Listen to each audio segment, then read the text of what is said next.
Sud Radio Berkov dans tous ses états.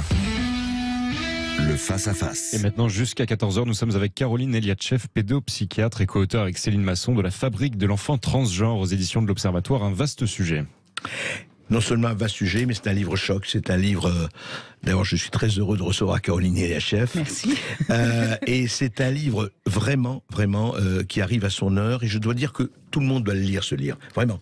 Vous êtes parents, vous connaissez des enfants et qui ne connaît pas les enfants. Je dis vraiment à tous les auditeurs, La fabrique de l'enfant transgenre. Et c'est un phénomène qui se passe jusqu'à présent à bas bruit, on en parle un peu, mais là, vous attirez l'attention de ce que ça peut signifier entre la nature et la culture, entre une construction sociale qui dénie toute biologie, entre des dérives sectaires très fortes. Caroline Eliatchev, mais je voudrais d'abord bien qu'on cerne bien et qu'on emploie les mots MOTS sur les mots MAUX. Au fond, ce que vous dites, alors il y a juste, je voudrais citer les chiffres qui sont au début de votre livre. Vous dites ceci: depuis une dizaine d'années, voire davantage, les demandes de changement de sexe chez les enfants et adolescents ont connu une explosion inédite tant aux États-Unis qu'en Europe. C'est-à-dire un sentiment d'inadéquation entre le sexe de naissance et le ressenti a augmenté de 1000 à 4000%. C'est-à-dire que ça a explosé les demandes de changement de sexe, mais chez des tout jeunes. Oui, chez les tout c'est jeunes. ça. On parle de mineurs. On parle de mineurs. Absolument. Oui. Absolument. Alors, qu'est-ce qui se passe? Qu'est-ce que ça veut dire? Et il y a comme ça, des enfants qui disent oui, mais je suis garçon. Enfin, on l'a étiqueté garçon, prénommé garçon, et je me sens fille, je me sens. C'est quoi ce phénomène? Comment il se traduit? Il se traduit par le fait qu'un enfant ou un adolescent exprime un ressenti. C'est-à-dire qu'il est garçon ou il est fille à la naissance, et dans le courant de son développement, il exprime l'idée soit qu'il aimerait être d'un sexe différent. Oui. Ça, je dois dire que c'est assez courant, ça a toujours existé. Oui, on dit j'ai envie d'être un garçon, j'ai envie d'être une fille, enfin c'est vrai. Voilà, jusque-là tout va bien, on va dire. Mais ça se traduit autrement là. Là, il s'agit donc d'un ressenti, c'est-à-dire je ne suis pas né dans le bon corps. Je ne suis pas né dans le bon corps, c'est mon ressenti. Voilà. Alors, effectivement, il y a une explosion de personnes, encore une fois mineures, qui manifestent cette sorte de discordance, on va dire, qui est effectivement tout à fait problématique et qui a commencé essentiellement aux États-Unis, en Angleterre, dans les pays nordiques. Il y a longtemps? Il y a à peu près... On va dire une quinzaine d'années. D'accord. Une quinzaine d'années, avec en pointe les Pays-Bas. Qui ont émis les premiers une façon de les traiter qui a été répandue dans tous les pays qui voulaient bien l'accepter. Oui, on va en parler. Et effectivement, en France, ce phénomène arrive avec un petit peu de retard, mais il est maintenant tout à fait présent, avec dans toutes les villes de France des services dédiés à l'accueil de ces jeunes. Il y en a, je crois, 4 à Paris, et il y en a à peu près dans toutes les grandes villes de France.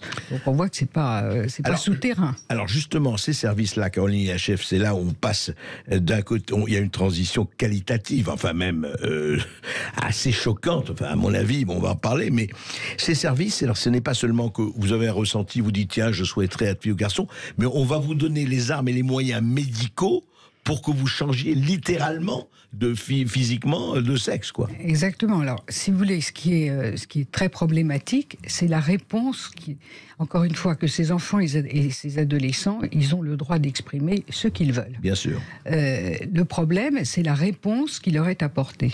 Et cette réponse, elle est sociale et elle est médicale.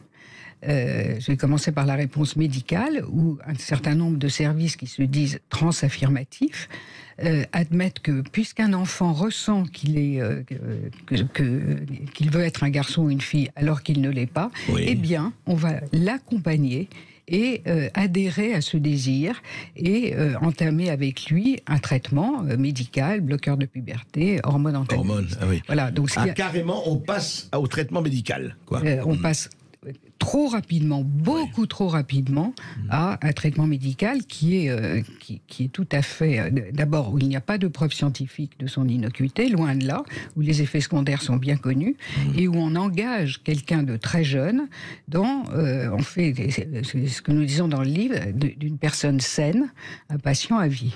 Mais oui, c'est ça, parce que après, il n'y a pas de retour en arrière, en plus. Il n'y a pas de retour en arrière. Alors effectivement, ces jeunes, et ils sont maintenant de plus en plus nombreux, peuvent arrêter les traitements, mais il n'empêche que prendre à 12 ans, pendant 2 ans, des bloqueurs de puberté, ça n'est pas anodin, loin de là. Quant aux hormones antagonistes, il y a des effets éventuellement réversibles, mais d'autres qui sont carrément irréversibles, en particulier le fait d'être stérile, par exemple. C'est quand même pas rien. Pas rien. Mais alors, Caroline Echaff, je ne comprends pas, avant d'arriver normalement, enfin, je parle dans une contrée bien organisée, enfin, dans un bon sens, avant d'arriver au traitement médical, que disent, puisque ce sont des mineurs, enfin, vous dites 12 ans, que font les parents et que fait le côté social? Je ne sais pas si c'est assistante sociale. Est-ce qu'il n'y a pas quand même un sas de transition avant de dire mais allez, c'est open bar? Oui, alors, d'abord les parents. Bon, les parents, on va dire, ils sont divisés. Mais... certains parents qui se réunissent maintenant en association, il y a des associations à peu près dans le monde entier, maintenant il y a des associations en France, qui sont absolument opposées au fait qu'on donne des traitements à leurs enfants, et heureusement, encore en France, il faut l'autorisation des parents. D'autres parents, au contraire... C'est ça, il faut l'autorisation des parents, on ne peut pas le faire autrement. Absolument, oui, comme pour nous. Si vous faites opérer de l'appendicite, il faut l'autorisation des parents. Bien sûr. Et d'autres parents ont une position différente. Encore une fois, je n'ai personnellement aucune critique vis-à-vis de ces parents parce qu'ils sont dans des situations compliquées et ils font ce qu'ils peuvent. Donc il y a ceux qui résistent et qui sont extrêmement critiques par rapport aux réponses des médecins. Mais il y a d'autres qui encouragent. Et d'autres, alors, encourager est peut-être un peu excessif comme terme, mais qui, au nom du bien-être de leur enfant et du fait que... éventuellement, je dis bien éventuellement, ça peut correspondre au désir qu'ils auraient d'avoir un enfant de l'autre sexe, mais ça n'est pas systématique, parce que dès qu'on systématise, on a tort. On est d'accord. Non, parce que, excusez-moi, vous parlez dans votre livre de cette mère qui aurait rêvé d'avoir une fille, et qui, au fond, était assez contente que son garçon... Exactement, voilà. Exactement, mais je ne le généralise pas, bien entendu. Bien sûr, mais c'est plutôt... Alors, d'abord, c'est toujours les mères que l'on voit. Hein. Les pères sont assez remarquablement absents, sauf, je le précise, dans les associations où ils sont quand même présents. Et donc, au nom du bien-être, au nom de « il va aller mieux », au nom de pourquoi il ne pourrait pas décider lui-même, un certain nombre de parents accompagnent et se font même les porte-paroles, je dirais, de la militance LGBT. Oui, parce que vous avez parlé de ces 2 films, notamment sur le Sacha. Sacha, et on voyait bien, et vous dites vous-même que c'est un film, moi je l'ai vu, ce film, je crois que c'était sur Arte. Oui, c'était sur Arte, tout à fait. Et c'était un film, en tout cas, très orienté, le moins qu'on puisse dire. C'est un film carrément militant. Et depuis, la semaine dernière, il y a une dizaine de jours, il y a eu sur Antenne 2 une émission où l'on voyait trois familles. Dans chaque famille, un enfant dit trans, et qui était également érigé en en héros, presque. En héros. En symbole, oui. Exactement. Ce qui est, je pense, pas très bien pour ces jeunes. Je veux dire que les exhiber à la télévision, sur toutes les chaînes, etc., ne me paraît pas très éthique, on va dire. C'est le moins que l'on puisse dire aussi. On continue après les informations avec Caroline Echaff et ce livre remarquable, La fabrique de l'enfant transgenre, que vous avez écrit avec Céline Masson. Et vous pouvez déjà nous appeler au 0826 300 300 sur ce phénomène de société qui prend énormément d'ampleur. Ici Sud Radio. Les Français parlent au français. Je n'aime pas la blanquette de veau. Je n'aime pas la blanquette de veau. Sud Radio Berkov dans tous ses états. Et je ne sais vraiment pas s'il faut aimer la fabrique de l'enfant transgenre, surtout de la manière dont ça se passe un peu partout dans le monde, en France et ailleurs. La pédopsychiatre et psychanalyste Caroline Echaff est avec nous. Elle a écrit ce livre avec la psychanalyste Céline Masson. Et quand même, il y a quelque chose, on en parlait hors antenne, Caroline Eliachev.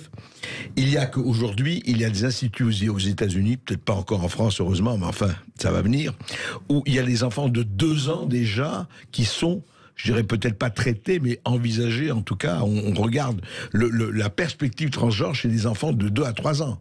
Effectivement, aux États-Unis, il est dit que le diagnostic peut être porté dès l'âge de 2 ans. Et certaines personnes, dont je n'ai pas le nom immédiatement en tête, a ouvert un internat pour ces enfants qui sont regroupés à partir de l'âge de 2 ans pour être élevés, on va dire, dans ce qu'ils déclarent désirer. Ah, carrément élevé, c'est presque des... Oui, c'est ça, c'est la fabrique, quoi, vraiment. C'est tout à fait la fabrique, absolument.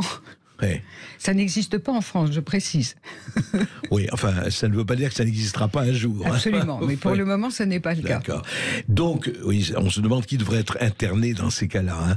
Mais au fond, il y a quelque chose. Ça vient d'où? Alors, cette idéologie du transgenre, je parle encore une fois, on parle des mineurs, on parle des enfants, on s'est dit, bon, que des adultes veulent faire ce qu'ils veulent faire, c'est autre chose, c'est un autre problème. Et la liberté de choix. Mais là, on a l'impression d'une espèce de transidentité, d'idéologie transidentitaire, appelons-le comme ça, mais qui s'apparente beaucoup aux sectes, voilà, à une certaine dérive sectaire. Alors, peut-être il faut dire en 2 mots ce que c'est qu'une idéologie.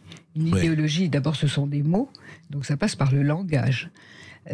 Donc vous avez tout un langage qui est inventé, en particulier par une certaine... Alors là aussi, quand je dis LGBT, je parle d'une certaine militance, parce que même au sein des LGBT, tout le monde n'est pas d'accord sur ce qui se passe avec les mineurs. Absolument, absolument. Mais quand même, il y a ce problème existe. Alors, je vous donne un exemple concret de cette invention du langage. Oui. Je l'ai trouvé dans ce qu'on appelle le lexique trans, qui a été fait par le planning familial. Planning familial, vous savez, à notre génération, c'est quand même formidable. Ça a été la grande libération des femmes, etc. Enfin, alors, je vous donne la définition de l'assignation à la naissance. Déjà, ce terme, le sexe serait assigné à la naissance. Définition. Les médecins décident, selon les normes de la longueur du pénis clitoris, si l'individu est un garçon ou une fille. Hallucinant. Voilà. C'est le planning familial, ça. Le planning familial. Et donc, jusqu'à présent, si vous voulez, il n'y a pas forcément besoin d'un médecin pour savoir si on est un garçon ou une fille. Je n'ai jamais vu qu'on mesurait le pénis ou le clitoris, c'est-à-dire on ne sait pas si c'est un pénis ou un clitoris. Donc on est dans la falsification et dans le mensonge. Et beaucoup de ces termes, je ne vais pas vous les dérouler, ce sont des falsifications et du mensonge, et c'est ça qui est à la base de cette idéologie. Est-ce que ce n'est pas le planning familial qui a aussi dit les personnes pourvues d'un utérus? Exactement. Alors vous en avez toute une litanie. Je précise que le planning familial peut aller dans les écoles. Oui, c'est ça. Voilà. Donc on ne dit plus hommes et femmes, on ne sait plus hommes et femmes, etc., etc. Donc voilà, cette idéologie est portée par des éléments de langage.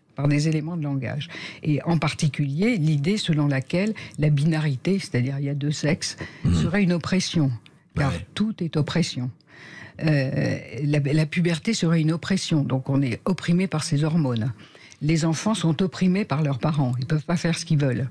Ça, on le savait depuis longtemps, mais il faudrait remettre tout ça en question. Ceux qui veulent dire qu'ils ne peuvent pas ce qu'ils veulent, ça ne veut pas dire qu'ils peuvent faire qu'on va changer absolument de sexe à 3 ans. Quoi. C'est exactement, ça. Exactement. Donc si vous voulez, on en arrive à un point où on disait assez raisonnablement aux enfants, tout désir peut être exprimé, mais tout désir n'est pas réalisable. Et maintenant, on devrait leur dire, surtout n'exprime pas tes désirs parce qu'ils vont être réalisés.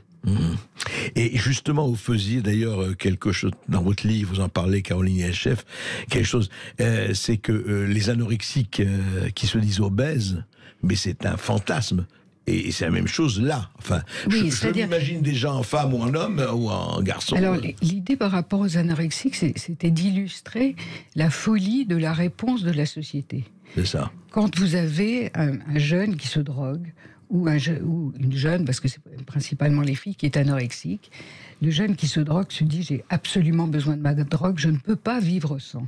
Et une anorexique dit c'est ma manière de vivre, ne m'embêtez pas, je ne suis absolument pas malade.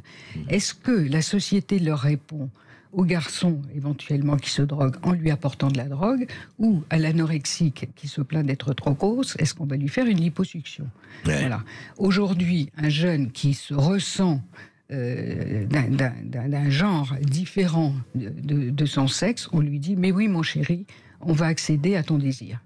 Ah oui, c'est ça. Alors justement, on parlait d'idéologie, vous parlez des mots, des éléments de langage, vous avez donné de très belles illustrations là-dessus. Mais c'est devenu quoi? C'est un discours qui se dit, oui, en fait, ça se veut libération, mais en fait, c'est une nouvelle oppression, quelque part. En tout cas, une nouvelle oppression sectaire, je ne sais pas, moi, ça me... Oui, c'est-à-dire que, encore une fois, les jeunes peuvent tout exprimer. On peut tout exprimer. Bien sûr. Mais on ne peut pas tout réaliser. Mais on ne peut pas tout réaliser. Et leur faire croire qu'il est possible pour un garçon de devenir une fille, ou pour une fille de devenir un garçon, c'est un mensonge. C'est purement et simplement un mensonge. Comment se fait... Alors, ce qu'il faut voir aussi, c'est que ces jeunes souffrent. C'est-à-dire, ils n'arrivent pas les mains dans les poches, etc., etc. Ils souffrent. Dans les études, 72%, une étude anglaise, 72% d'entre eux ont d'autres troubles. Des troubles qui précédaient le fait qu'ils disent se ressentir... je parle des adolescents. D'accord. Quels sont ces troubles? Des dépressions, des troubles de la série autistique. Certaines filles ont déjà subi des agressions sexuelles. Beaucoup d'entre eux, enfin certains d'entre eux, ont déjà eu plusieurs hospitalisations dans des services de psychiatrie. Donc ils ont déjà, encore une fois, c'est pas la totalité. Non, bien sûr. C'est une bonne majorité d'entre eux. Une majorité quand même, oui. 72%. Oui. D'une part. Et d'autre part, on sait que 85% vont renoncer. Ah oui, ils vont passer, disons, il y a des jeunes qui parlent de leur période trans. Pendant un moment, j'ai pensé que 85% vont spontanément, ou à l'aide de le fait d'avoir été accompagnés, traités, etc., ils vont renoncer. Oui, mais est-ce que le passage, mais les 15% ou autres, s'ils sont pris... Alors, qu'est-ce qui se passe pour les gens qui ont fait un traitement médical et qui, après, veulent renoncer? C'est trop tard. Alors, certaines choses sont réversibles, d'autres sont irréversibles. Mais si vous voulez, ce qui est grave, je crois, c'est que lorsqu'un enfant exprime cette souffrance-là, premièrement, il serait normal de prendre en compte l'ensemble de ses souffrances. C'est-à-dire, qu'est-ce qui véritablement le fait souffrir? Le fait de l'engager socialement, médicalement, vers ce changement de sexe, le met sur des rails. Autrement dit, l'empêche de revenir, on va dire, librement en arrière, encore une fois, s'ils le souhaitent. Bien sûr. Je pense que certains d'entre eux, une infime minorité, comme ça a toujours existé, persisteront. Et ceux-là, bien sûr, auront accès à... Oui, c'est leur... Quand ils seront adultes, quand ils auront la possibilité, véritablement, de faire un choix, on va dire, libre, assumé. Mais comment ça se fait? Comment il se fait? Alors, je ne sais pas si vous avez étudié la législation, Caroline et la chef. Comment ça se fait qu'on permette cela avant d'être adulte, c'est avant 18 ans, pour être précis? Comment ça se fait? Je ne sais pas. Non, mais comment on a pu laisser s'installer cela, quand même? Si vous voulez, le problème ne se posait pas tellement, mais il se trouve quand même qu'en France, la mastectomie, c'est-à-dire le fait d'ôter les seins, est autorisée à partir de 14 ans avec autorisation parentale. Si vous voulez, ce qu'on a voulu faire avec ce livre, c'est de provoquer un stress éthique. C'est joli, ça, un stress éthique. Voilà. C'est-à-dire que toutes les personnes qui sont engagées là-dedans de façon, on va dire, transaffirmative, qui trouvent que c'est formidable, que c'est la liberté des enfants, que ça soulage leur mal-être, qui commencent à se poser des questions. Ah oui, ça me paraît, de ce point de vue, je crois que c'est atteint. Maintenant, il faut que même les gens prennent le temps de lire et de commenter, parce que c'est grave. On se retrouve juste après une petite pause avec Caroline et la chef. Et que les gens prennent leur téléphone pour nous appeler au 0826 300 300. À tout de suite. Les carottes sont cuites. Sud Radio Berkov dans tous ses états. Mais Caroline et la chef, nous parlons donc effectivement de ce livre choc, La fabrique de l'enfant transgenre. Mais enfin, quand même, il y a là-dedans, vous avez exposé, quand on pense à des enfants de 3, 4 ans, 8 ans, 10 ans, 12 ans même, enfin, qui sont encore des mineurs, mais ces fabricants quand même, et parce qu'il y a des fabricants, hein, dans une fabrique, ça se fabrique pas tout seul. Ces fabricants, qu'ils soient dans le domaine social ou médical ou politique ou décisionnel, mais c'est un scandale sanitaire quand même, c'est un scandale cette histoire. Je pense qu'il y aura un véritable scandale sanitaire. Parce qu'on traite des enfants, d'une part avec des bloqueurs de puberté, et d'autre part avec des hormones antagonistes, hein, la testostérone aux filles, etc., etc., et que on n'a pas aujourd'hui de preuves scientifiques que on ne fait pas des dégâts irréversibles. On n'a pas de preuves. Enfin, on marche dans l'inconnu là-dedans. Exactement. Enfin, c'est ça. Il n'y a pas aujourd'hui de preuves scientifiques qui permettent de dire qu'ils vont aller mieux et que c'est sans conséquence. Je voudrais dire un mot, par exemple, des bloqueurs de puberté. Parce que sur les bloqueurs de puberté, les médecins qui les prescrivent nous disent c'est réversible. Alors, ils ont raison et tort. C'est-à-dire que quand vous bloquez la puberté, quand vous arrêtez les bloqueurs de puberté, la puberté va redémarrer. C'est-à-dire les signes pubertaires. Mais qu'est-ce que ça signifie prenons un garçon ou une fille de 12 ans, de bloquer la puberté pendant 2 ans, pendant que les autres font leur puberté? Ils vont rester des petits garçons et des petites filles. Oui, parce que ça engendre ça. Il faut exactement. Savoir, et de plus, si vous voulez, la puberté, c'est pas juste les seins qui poussent et les poils. C'est toute une transformation psychologique qui a lieu pendant cette période, qui est capitale. Je ne sais pas si vous vous souvenez de votre puberté, mais c'est pas seulement un changement physique. Il se passe énormément de choses. Quelles sont les conséquences réelles, psychologiques, de bloquer la puberté d'un enfant sain, encore une fois, pendant cette période-là? Vous savez, moi j'étais pendant 20 ans aux enfants malades. J'ai travaillé là. Et donc, à l'hôpital des enfants malades. À l'hôpital des enfants malades.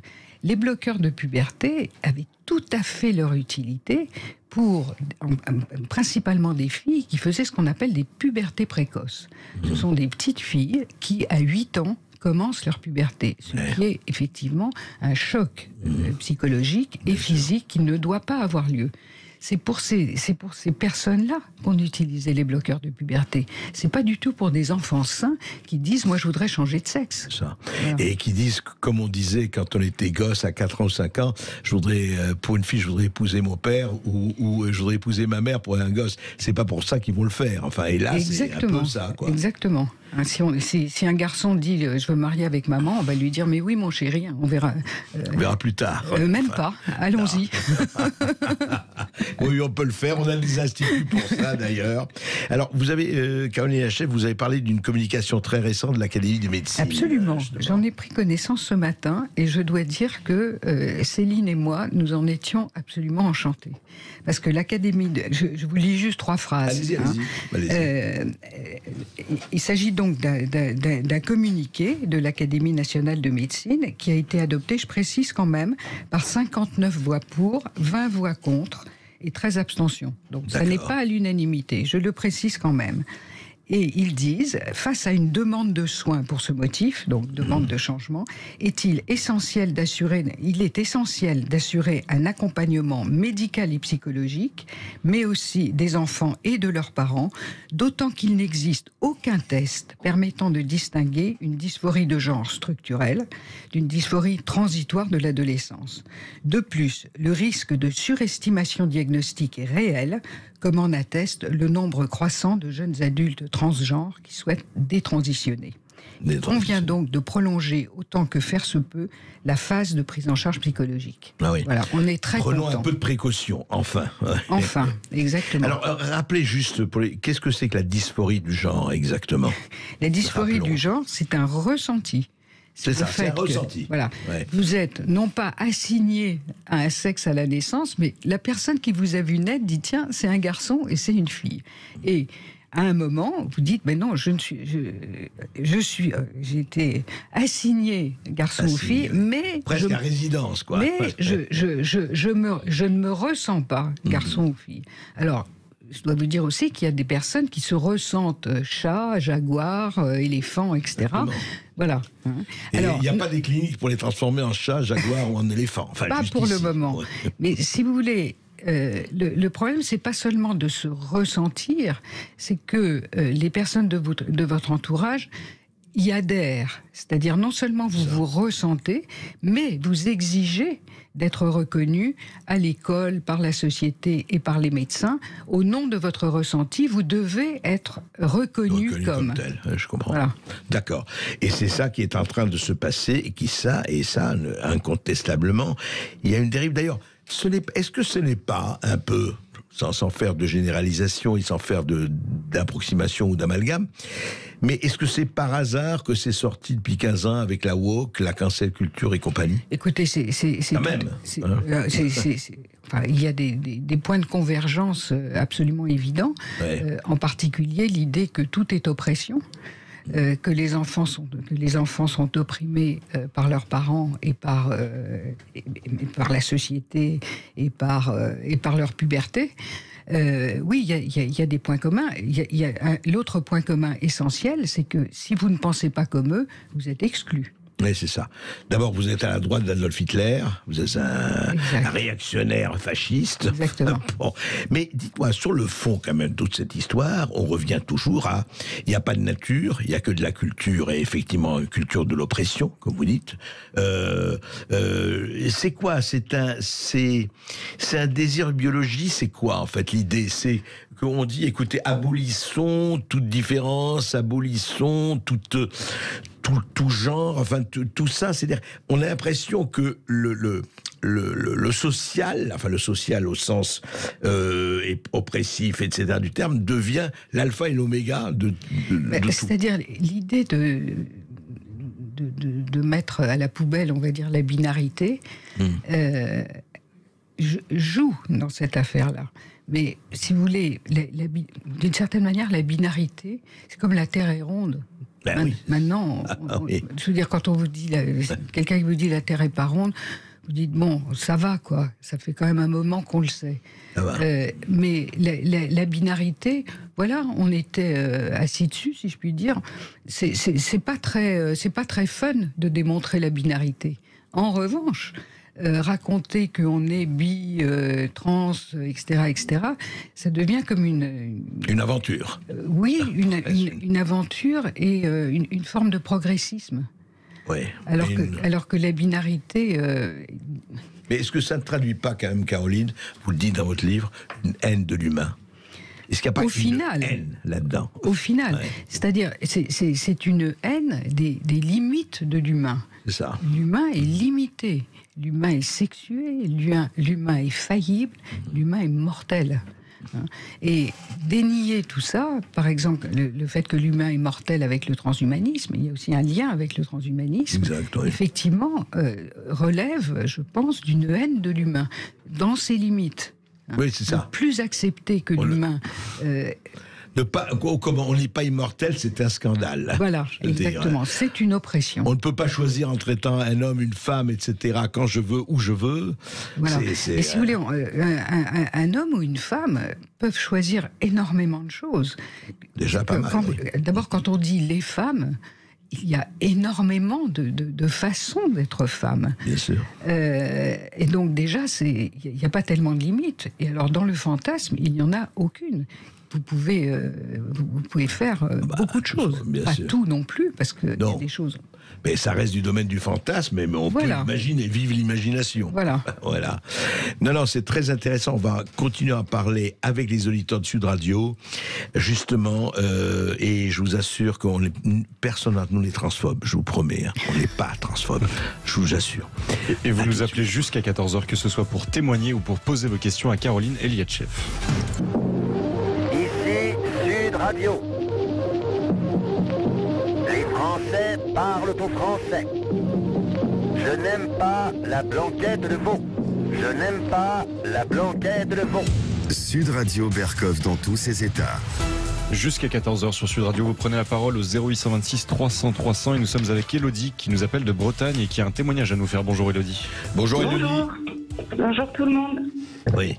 On vous écoute Elodie. Alors, moi j'ai un fils qui a 14 ans, qui n'a jamais été attiré par quoi que ce soit de féminin. Il n'a aucune manière, il n'est pas du tout efféminé, rien du tout. Très mal dans sa peau depuis tout petit. Je précise qu'il ne connaît pas son papa, donc ça a certainement joué dans tout ça. Nous avons eu beaucoup de décès dans la famille. En fait, on est une famille quasiment que de femmes. Et mon fils, depuis septembre, un petit peu après la rentrée, a commencé à être beaucoup sur son téléphone, mais à envoyer des messages. Messages auxquels je n'avais pas accès puisqu'il verrouille tout, il met des codes partout. Et il a été de plus en plus mal dans sa peau, jusqu'au jour où il m'annonce qu'il pense être bisexuel. Bon. Il a quel âge, vous dites 13 ans, c'est ça? 14 ans. 14 ans, d'accord. 14 ans. D'accord. Bon, je lui dis, écoute, sois heureux, c'est tout ce qui compte, hein. Le reste, voilà. Peu importe avec qui tu es heureux, ce qui compte, c'est que tu sois heureux. Et puis, toujours très mal dans sa peau, et un mois après, il m'annonce qu'il est trans. Donc, il ne pense pas être trans, il est trans. J'apprends qu'il s'est acheté des habits de femmes en cachette, qu'il se prend en photo habillé en femme et qu'il les envoie sur ce fameux réseau, la plateforme Discord, avec des gens transsexuels qui l'influencent et qui lui disent évidemment qu'il est belle, que ses parents ne l'aiment pas, que ses parents ne le comprennent pas, que voilà. Que la raison à son mal-être, c'est la transidentité. Ouais. Et c'est étonnant, vous savez, c'est vraiment, lisez le livre, c'est pas de l'avoir eu, c'est exactement ce qui se passe, Caroline. Oui. Vous avez décrit, effectivement, c'est-à-dire, c'est un phénomène, hélas, madame, très, enfin, répandu, en tout cas dans les milieux, c'est que de plus en plus, la contagion par les réseaux sociaux se fait très bien, Elodie. Oui, Caroline, qu'est-ce que vous... Oui, effectivement. Vous décrivez parfaitement ce qui est arrivé à votre fils, à savoir un malaise que vous décrivez comme ancien, une fréquentation des réseaux sociaux qui a été très augmentée au moment du Covid. Du Covid, oui, du confinement. L'impossibilité de freiner ça. Et alors, sur les réseaux sociaux, effectivement, vous avez... enfin, c'est carrément du prosélytisme. Ah ouais. Ah, mais c'en est. Oui, absolument. Il y a des sites spécialisés de propagande, on peut dire. Alors, il y a plusieurs choses. Il y a beaucoup de youtubeurs trans qui mettent en scène leur transition en montrant un monde merveilleux. Ce qui leur arrive, c'est merveilleux. Oui, allez-y. Le pire, c'est que j'ai essayé de trouver de l'aide sur Facebook, notamment, de parents dans ma situation, hein, pour aider au mieux mon fils. Oui. Et je suis tombée sur une page épouvantable de parents ravis de la transidentité de leur enfant, ravis de les aider à changer de sexe, à prendre des hormones à vie, des bloqueurs d'hormones qui rendent stériles quand même. Enfin, c'est quand même des choses dangereuses sur des enfants mineurs. Des parents persuadés que leurs enfants de 3 ans sont transsexuels. Enfin, vraiment, j'ai été épouvantée par ce que j'ai vu. C'est incroyable. Ces gens-là ne protègent pas leurs enfants. Alors, vous avez par ailleurs une association de parents français qui vient de se constituer, qui s'appelle Yopomoni. Yopomoni, ça s'écrit comment ? Yopomoni, sur laquelle vous trouverez des personnes qui pensent comme vous. Je viens justement de les rencontrer, et là on a un soutien et une écoute de parents qui sont dans la même optique, c'est-à-dire soigner l'âme avant de changer le corps. Exactement. Voilà. c'est tout à fait. Mais si vous voulez, sur les sites, donc vous avez des youtubeurs qui vous présentent un monde merveilleux, qui vous dirigent sur d'autres sites, qui vous expliquent comment il faut parler au psychiatre pour avoir des hormones, comment il faut faire votre coming out auprès des parents et leur demander de changer de prénom. Enfin, vous avez tout un mode d'emploi. Et puis, vous avez ensuite, ces jeunes font alors partie d'une communauté, une nouvelle famille, exactement comme dans les sectes d'ailleurs. Et donc, ils sont encouragés, et quand on dit qu'ils sont discriminés, ils ne sont pas du tout discriminés, c'est l'inverse. Ils sont héroïsés. C'est formidable ce que tu fais, continue, etc. Si bien que ceux qui souhaiteraient revenir en arrière après un certain moment sont au contraire stigmatisés, renvoyés hors de la communauté. Donc, ils sont harcelés, culpabilisés, harcelés, et donc ils ont énormément de mal à pouvoir. Ils n'ont pas du mal à détransitionner parce qu'ils arrêtent leur traitement, mais ils ont du mal à le dire. Et maintenant, il commence à y avoir des sites de détransitionneurs pour aider justement ces jeunes à ne pas être harcelés. C'est-à-dire tous ceux qui ne pensent pas que la transition c'est merveilleux, qu'ils vont vers un monde meilleur, et surtout que le diagnostic de leur malaise c'est la transidentité, vont avoir énormément de mal à revenir en arrière. Et moi, j'ai eu la preuve qu'il était influencé parce que je le pensais, mais je n'en avais pas la preuve. Et en fait, quand il m'a annoncé qu'il était transsexuel, il l'a fait par texto. Sauf qu'il a oublié d'enlever le copier-coller. Donc, en fait, il me répétait mot pour mot ce que quelqu'un lui disait de me dire. Voilà. Et il avait oublié d'enlever le copier-coller. Bien sûr, c'est ça. C'est ce que vous voyez. C'est ce que vous voyez aussi au niveau des parents qui accompagnent, qui même promeuvent leur enfant. Ils tiennent le discours de la militance LGBT mot pour mot. Effectivement, c'est du copier-coller. Et si on a le malheur de dire, mais attendez, peut-être faites suivre votre enfant par un pédopsie avant d'entamer quoi que ce soit de médical, on est transphobe. Ah, bien sûr, mais c'est classique, c'est le fonctionnement de la secte dans sa splendeur, vous savez, c'est comme ça. Merci en tout cas, merci Élodie de votre témoignage. Je veux juste préciser une petite chose, c'est que ces gens-là ont en plus des listes de psychiatres et d'endocrinologues qui sont friendly trans et qui prescrivent des traitements plus rapides que les psys normaux, si je pourrais dire. Et des chirurgiens également. Voilà. Donc c'est dramatique. Ah, il y a toujours des complices dans ces cas-là. Mais il y a un business derrière. J'aurais surtout dire aux parents de ne pas hésiter à aller sur Hippomonie parce que c'est vraiment une aide précieuse, vraiment. On vous a entendu, Élodie. On vous a entendu, Élodie. Merci. Merci beaucoup. Nous avons maintenant un appel de Lys, la plus belle fleur du pays, qui nous appelle d'Aubervilliers. Bonjour Lys. Oui, bonjour Lys. Bonjour. Alors moi je suis enseignante, je suis professeure d'espagnol. Au mois de janvier, il y a une de mes heures de cours qui a sauté pour faire une information à une classe de seconde. L'intitulé était vie affective et sexuelle. Donc moi j'étais déjà un petit peu étonnée de devoir assister à ça parce que moi je précise que j'ai plus de 30 ans de métier, qu'en collège quand ça avait eu lieu, j'avais déposé les élèves à un endroit donné et j'étais venue les récupérer. Bon, ça premièrement. Parce qu'on vous a demandé d'assister à ça. C'est-à-dire que en fait moi je devais surveiller les élèves, enfin noter les absents et choses comme ça, donc j'étais obligée d'être là même si je ne pouvais pas faire cours. D'accord. Je suis arrivée pour la deuxième heure de l'intervention, donc la première heure, moi je n'étais pas présente. La personne a commencé à sortir un préservatif féminin en disant bon maintenant on se connaît, je peux vous montrer un préservatif féminin. Bon ça c'est une chose, et ensuite elle a écrit au tableau au lieu d'être homme et femme, on était mâle et femelle. Elle a d'abord tiré un trait de chaque côté, qu'elle a ensuite effacé, et elle a poussé les élèves à dire que devenir homme et femme c'était dans la tête, et que sur la carte d'identité il y avait marqué vagin et pénis au prétexte qu'il était marqué sexe masculin et sexe féminin.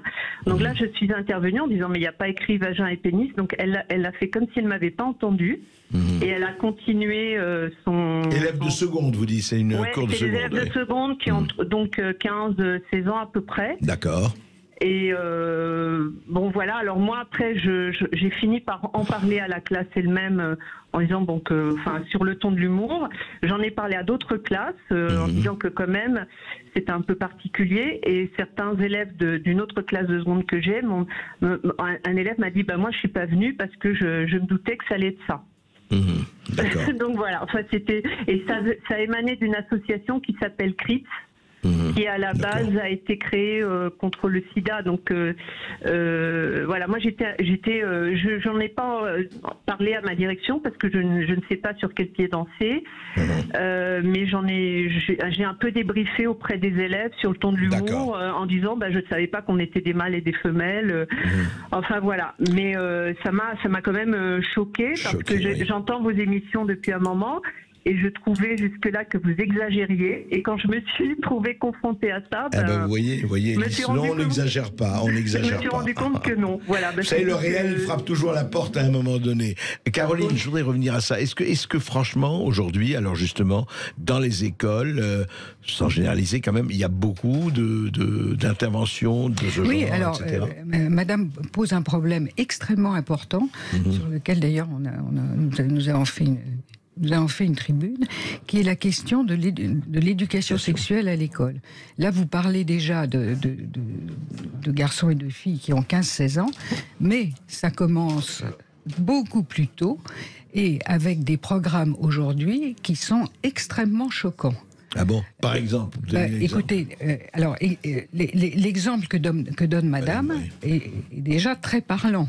C'est-à-dire, est-ce que ce sont des associations LGBT qui doivent faire venir, puisque c'est quand même de ça dont il s'agit, qui doivent faire venir, qui sont. Alors je précise que pour entrer dans une école, il faut être agréé. C'est pas n'importe qui va à l'école. Et puis il faut l'accord du principal, de la direction, etc. En tout cas, il faut un agrément de l'éducation nationale.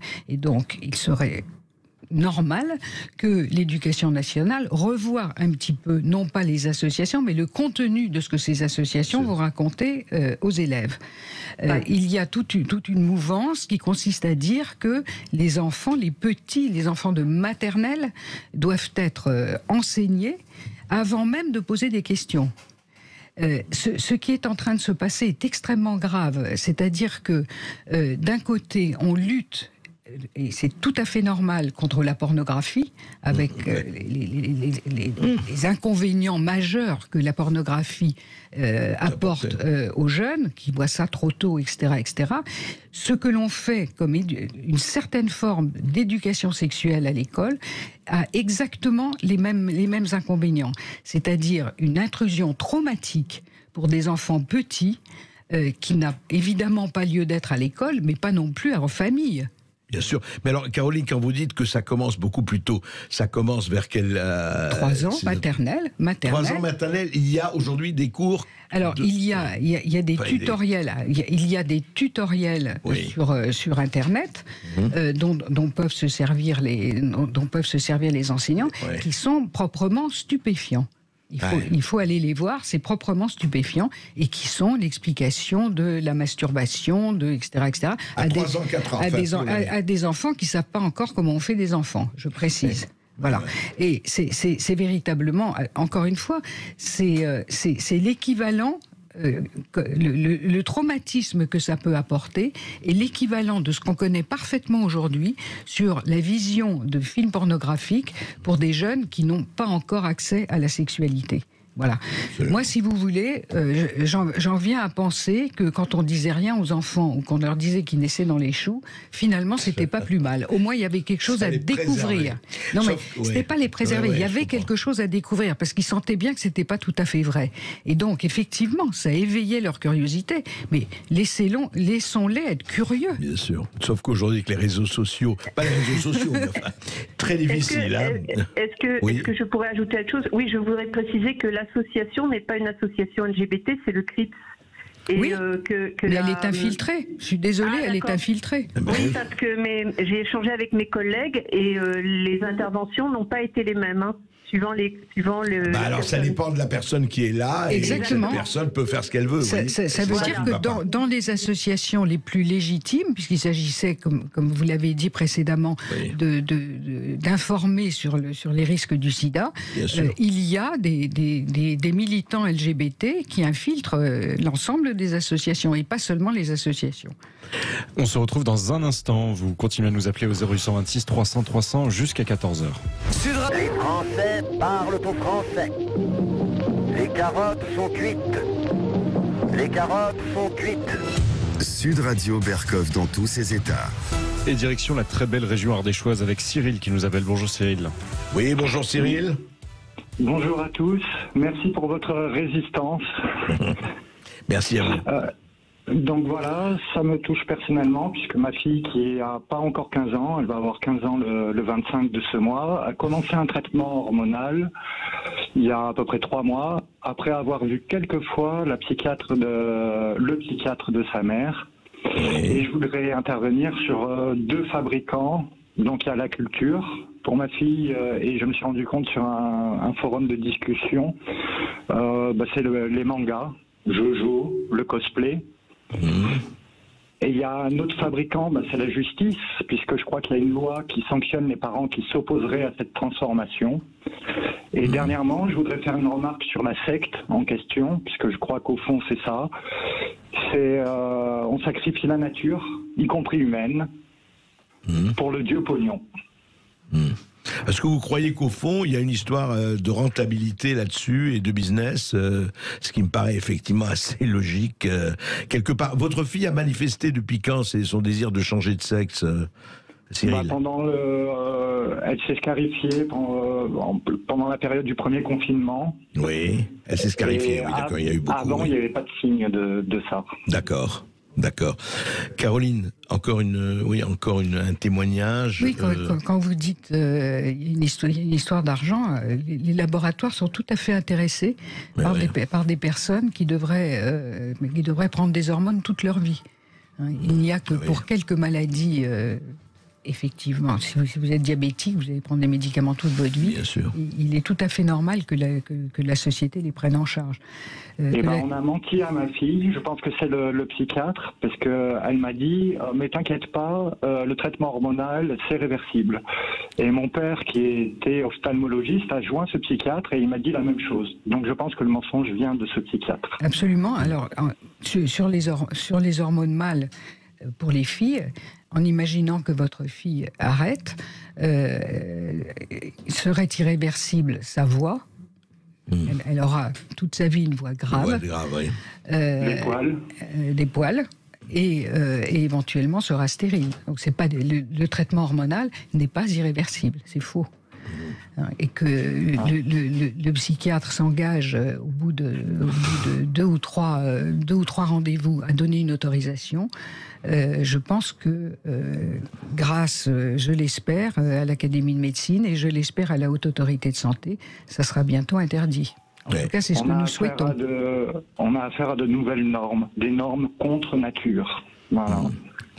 Voilà. Oui, mais enfin, ces normes, on peut espérer que quelques institutions, justement, se battront contre. En tout cas, il faudrait.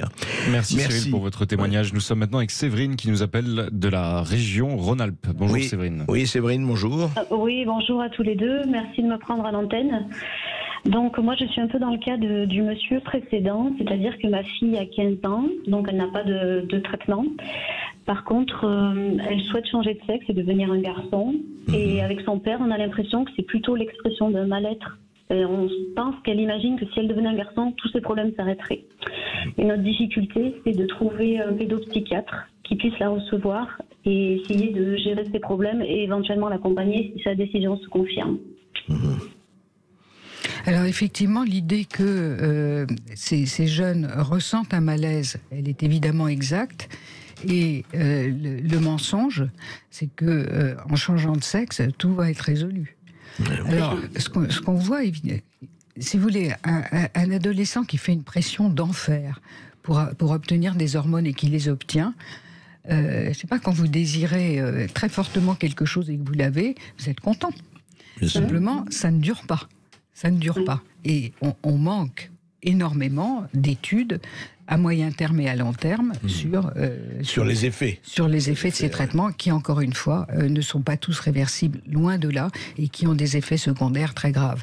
Alors, les témoignages que nous avons entendus montrent quelque chose qui a été démontré par une chercheuse américaine, Lisa Littman, qui est justement cette apparition à l'adolescence sans aucun signe précurseur.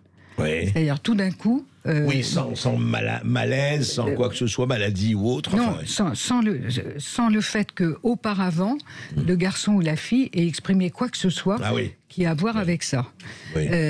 Voilà, et elle a fait toute une étude là-dessus, et l'une de ses conclusions est de montrer l'influence majeure des réseaux sociaux. Majeure. Mmh. Est-ce que votre fille fréquente les réseaux sociaux, beaucoup, etc. Un petit peu. Alors après, elle ne regarde pas que ça parce qu'elle s'intéresse à plein d'autres choses. Mais en fait, on a le sentiment, notre fille a été diagnostiquée intellectuellement précoce quand elle avait 6 ans. Et elle a toujours eu un décalage entre la gestion de ses émotions et l'intellect. Et en fait, quand l'adolescence est arrivée, en fait, elle a tout rejeté en bloc. Et on a le sentiment qu'elle s'est un peu cachée là derrière en changeant de sexe. Ça réglera tout ce que je ne veux pas voir. Ben oui, c'est ce que disait Caroline et la chef là. Et oui, alors la question du haut potentiel, c'est intéressant que vous l'évoquiez, parce que beaucoup de parents qui nous contactent indiquent cela. C'est-à-dire leur fils ou leur fille ont été diagnostiqués au potentiel dans leur enfance. On va dire qu'a priori, ça devrait être plutôt un avantage, mais il s'avère que parfois, ça suscite quelques problèmes. Oui, mais alors, moi, je voudrais quand même... On arrive presque en fin d'émission, Caroline et la chef, et encore une fois, votre bouquin, il est précieux, votre livre. Mais je dirais que je suis assez frappé. Est-ce qu'il ne faudrait pas quand même que les institutions, quelles qu'elles soient, enfin les institutions, mettent quelque part le curseur, vous savez, au-delà de cette limite, votre ticket ne doit pas être valable. Alors, vive la liberté, vive le choix, vive tout cela. On a l'impression que comme on ne parle plus que de devoir et que le j'ai droit à tout brûler, à tout. Est-ce qu'il n'y a pas à un moment donné quand même, et ça appartient à qui, pas seulement politiquement, éducationnellement, intellectuellement, de mettre le curseur quelque part et d'avertir et de mettre, on le fait bien pour le Covid, pourquoi on le fait pas pour le reste? Alors effectivement, c'est pour ça qu'on a écrit ce livre. L'idée étant vraiment de protéger les enfants de cette emprise idéologique qui les atteint, et donc effectivement de dire où est le curseur, c'est-à-dire rien ne doit être engagé socialement, médicalement, chirurgicalement pour un enfant et pour un mineur. Au-delà, ce n'est plus notre problème. Et par ailleurs, je n'ai évidemment aucun jugement sur les adultes trans qui bien sûr, c'est autre chose. Ce qu'ils veulent. Mais je pense effectivement qu'il est tout à fait nécessaire de protéger les mineurs. Et au fond, ce qu'il y a aujourd'hui, c'est que ce livre va là-dedans. Enfin, c'est un combat intellectuel, c'est un combat mental, c'est un combat idéologique au bon sens du terme. C'est-à-dire, on n'est pas des réactionnaires, transphobes, etc. si on dit faites attention. Eh ben, on espère. En tout cas, le fait d'être traité de transphobe, c'est une intimidation. Ça n'est pas un argument. Vous savez ce que disait Philippe Muret? Il disait que nous sommes dans la cage aux phobes. C'est tout le problème. Merci Caroline et Hachef. Je rappelle ce livre écrit avec Céline Masson, La fabrique de l'enfant transgenre, et comment protéger les mineurs d'un scandale sanitaire. Oui, il s'agit de protéger les mineurs, effectivement, d'un véritable scandale sanitaire, et je dirais sectaire aussi. C'est aux éditions de l'Observatoire. Voilà, vous savez ce qu'il vous reste à faire. Et à ceux qui nient le phénomène de société, le bouleversement profond, Zacharias au standard est témoin. On a eu énormément d'appels aujourd'hui au 0826 300 300, et merci pour tous vos témoignages. Et dans un instant, vous retrouvez Brigitte Lahaye pour parler de développer sa chance en amour avec Christophe Hague.